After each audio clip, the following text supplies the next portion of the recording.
For Texas, we have head coach Jared Elliott, Yazi Bedarani, Molly McCage, and Amy Neal. Coach, do you want to start with an opening statement? Yeah, first I'd like to thank the NCAA.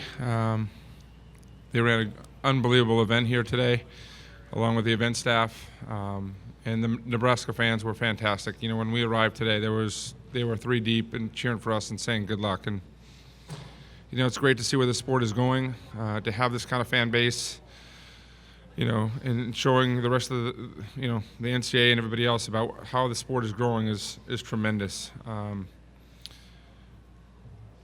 My hat goes off to Nebraska. I thought they played phenomenal. You know, I bet John would say this is probably as good as they played consistently all season long. They never cracked. Their side-out percentage was remarkable all the way through, you know, about halfway or until game 3 a little bit. But, you know, they were relentless in the pressure of siding out, and we weren't able to kind of get any runs going. But more importantly, I'm just more proud of this team. My seniors have created a culture that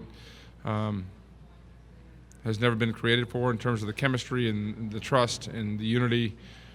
We had some injuries early on, and they just stuck together and they battled and they got themselves to play in this title match. And you know, I tell them all the time, I won't be upset if you give me everything you have, and they gave me everything they had tonight. And it's just sad, and it hurts for me to see the tears in their eyes and the relationships that we have come to an end in terms of the season and not getting what they ultimately desired. But you know, reflecting on the match immediately right now, I felt Nebraska played well. I thought we played well for spurts, and we lost the first 2 games by 2 points. And you know, we were on the other side of the coin the other night. So I just love my team and love my university and these players that are sitting up here.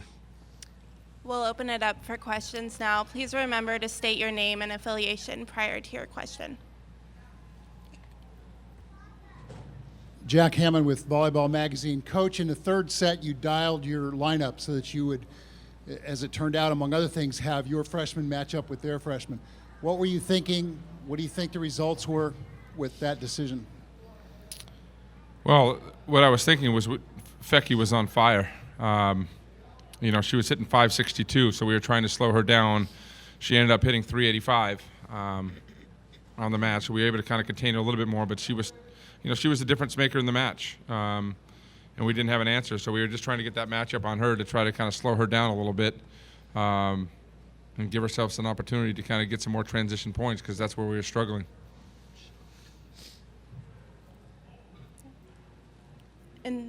In front there.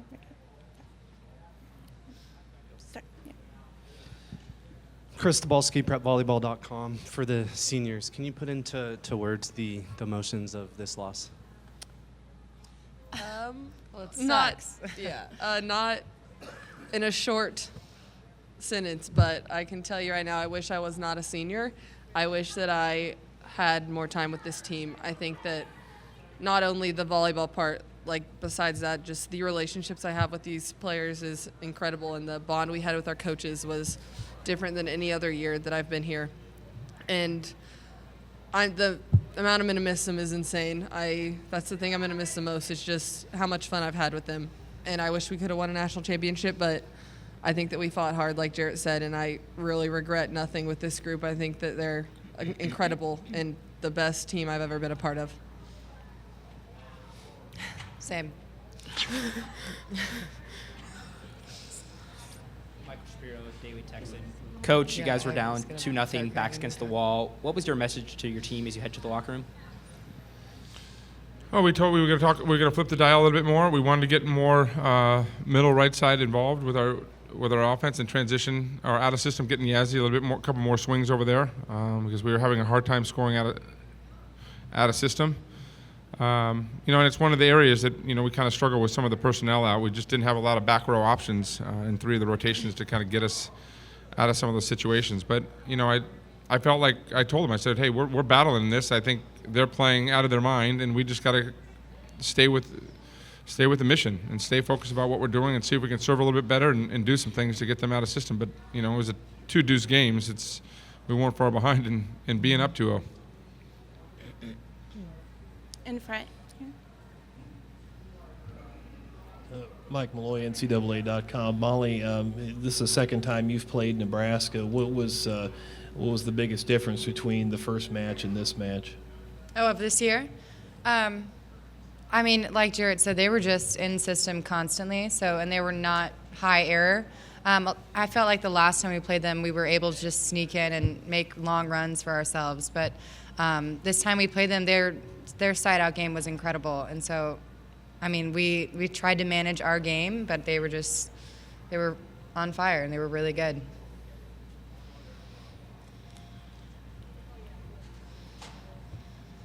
Don Patterson, Volleyball USA. Jarrett, did you feel like you needed to serve just maybe a little bit tougher to get them out of system? That's a good passing team, but also a very physical team. And did you feel like you could have done a few more things maybe from the service line?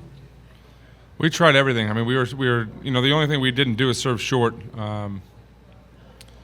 And statistically that we had, the way that they passed nails and stayed in system with short serves, we didn't feel like that was an option.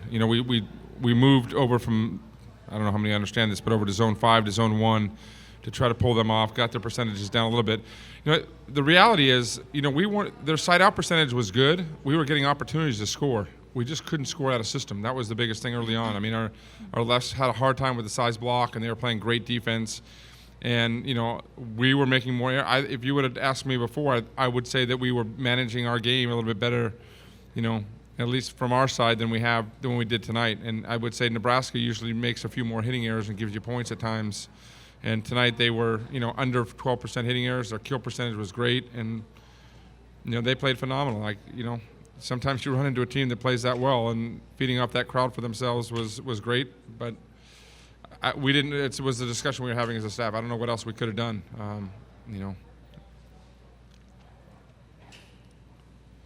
Michelle. Michelle Vopel, ESPN.com. Jared, if somebody would have told you back when you had the big injuries, you lost a 3-time Big 12 Player of the Year, if somebody would have said you'd get here, I mean, I know you wanted to win it. Would you said, hey, that's a great finish for this group? Well, yeah. I mean, here's what I can tell you about this group. They've got some magic between them about what they were able to do. And as coaches, you start looking on paper of what you have and saying, wow, this is going to be a difficult run. I don't know if we can put the pieces together to win the Big 12 because we got to be consistent for so many matches, and then have a chance to make a run in the tournament. And obviously you wonder, and this team more so than any team that I've ever coached took me for a ride. They instilled confidence in me, made me believe in them. I really didn't have to do too much with this group in terms of managing them. They did it on their own. And they made me believers, and I felt like tonight we could win this match. So at the beginning of the year, I would have said, on paper, no, we wouldn't be in this position, not even close. And, the road that we had to get here was not easy, probably the toughest of all, the teams with, playing Purdue and then UCLA and then Florida and then Minnesota. This team was good in the crunch, and I was just hoping we'd get one of those games to kind of give ourselves an opportunity to have Nebraska question themselves a little bit because they were just so on fire. Mike in front here. Yazzie, you had your 2 best matches of the season in the Final Four. Any explanation for how you just came alive and dominated out there these 2 games? Well, my team has really helped me build over the season, just like taking one game at a time, and that's been the biggest thing, is just instilling confidence in me, and this was the place to do it, and I was given the chance to step up.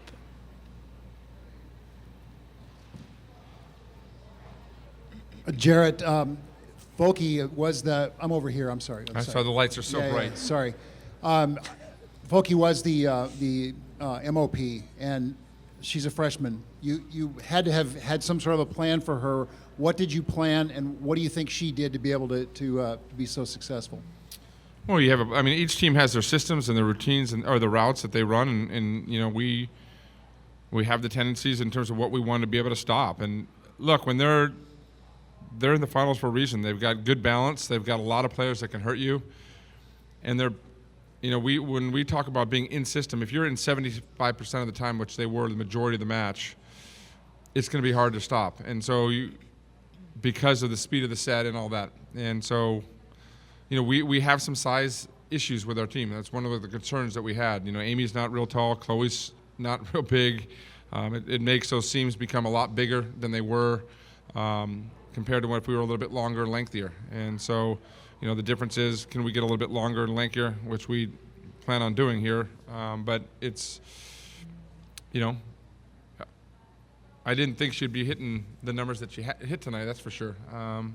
But I'm sure people didn't think Yazzie were going to put up the numbers she did the last 2 nights either. So it's what the NCAA tournament's about, which makes it special, and different players get on fire on different nights, and congratulations to her. Yes. I have to give the follow to Amy, because he said they got to get bigger and lankier, but you've had just a career where people look at your height and say, no way she could be in an elite team being outside at your height. And I mean this in a nice way. Do you want to take issue with him about whether you can do that? or tell us what you think a 5'9" potential outside hitter looking at playing collegiate volleyball should be thinking? Well, I'm definitely not going to be mad at what he said. He gave me the opportunity to hit, and he taught me a lot about what I need to do to succeed being undersized. So, it's obvious that I am undersized. I'm not going to deny that, because it's hard to block these 6'3" middles. But I think that hitters that are undersized need to be smart, and Jared always talks about making the block your friend and using your volleyball IQ to just outsmart the other team. If you see just open shots whenever you're hitting, you have to look at the block. You can't just blast away into these middles, or you're going to get roofed. So the biggest thing I've learned is you just have to be confident. You can't be scared because you're undersized. Just go out and prove these big hitters wrong. I think that was my favorite thing I like to do. Just prove the blockers wrong. By no means was that a diss on Amy. I think she knows kind of how we go about business. But, she knows that I would go to war with her, especially right now after the 4 years. And we've got a unique relationship. It's just a matter of fact. We're just what we are. But, again, she's a special player. And where she's come from, from the start of her career to here is the greatest transformation I've ever had as a coach. And I know that when I look her in the eye, that we have a forever relationship. That we'll be away from volleyball. I'm sure we will be having dinners, and she'll be spending time in her gym and doing that. And that's really what the coaching is about, is you got to take the relationships to it and making an impact on these young women. And I know that she walks away a much better person than she was when she came in. In the second row here. Jared, did Nebraska do anything special to neutralize Chiaka? No, I think Chiaka neutralized Chiaka. I think she started questioning herself, and speeds kind of changed, and she got a little bit tight, and didn't have a great match for her. And when you lose that position where it's so, where she's been so good all tournament, it's a challenge. Michelle in front. This would be for the seniors, Amy and Molly. Now that it's finished, you still have these, most wins in program history, the 4 Final Fours. Can you just put that in perspective? And you do have a national championship that you guys were won. Just put in perspective what these 4 years have been like. Yeah, for sure. I think that it's a testament to all the hard work that we've put in with our team, but also we've had great teammates and coaches with us this whole time. And just being able to play with these girls has been absolutely amazing. There are so many times where people doubted us, and we just believed and fought as a team. And I absolutely love that about this team, and I'm so happy that I ended with this team here. We have time for one more. Down in front. Amy, what did Nebraska do defensively tonight that really stifled you guys and kept you guys on your heels?